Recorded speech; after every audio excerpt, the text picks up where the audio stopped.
पत्रकारांना धमकीची भाषा. खासदार संजय दिना पाटील यांच्या वक्तव्याचा राज्यभरातून निषेध.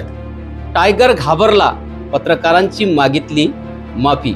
नमस्ते भारत, आपण बघत आहात WH न्यूज. मी विजय खवसे. शिवसेना उद्धव बाळासाहेब ठाकरे यांना सोडून शिवसेना शिंदे गट मध्ये प्रवेश केलेले खासदार संजय दिना पाटील यांनी पत्रकारांशी संवाद साधताना वापरलेल्या कथित धमकीचा आणि असंवैधानिक भाषेमुळे राज्यातील पत्रकारांमध्ये संतापाची लाट उसळलेली आहे. या वक्तव्याचा विविध पत्रकार संघटना आणि पत्रकारांनी तीव्र निषेध नोंदविला आहे.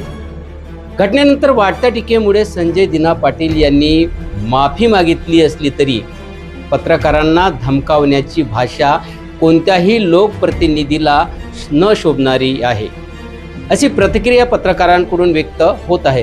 प्रश्न विचारणे हा पत्रकारांचा अधिकार आहे आणि त्याला उत्तर देणे ही लोकप्रतिनिधींची जबाबदारी आहे. धमकी किंवा दडपणशाही हा लोकशाहीचा मार्ग नाही, असे मत पत्रकार संघटनांनी काही मांडलेले आहे. पत्रकार हे लोकशाहीचा चौथा स्तंभ आहेत.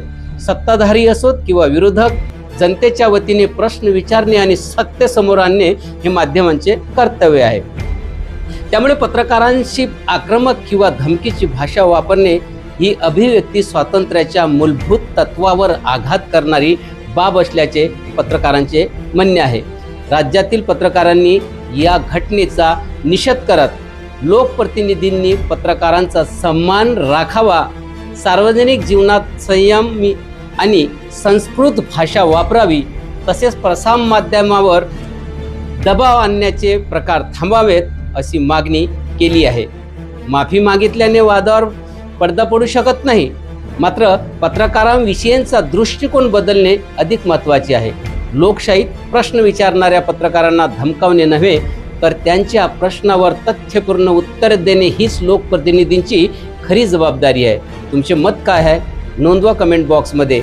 चॅनलला लाईक करा आणि सबस्क्राईब करा. धन्यवाद. नमस्कार.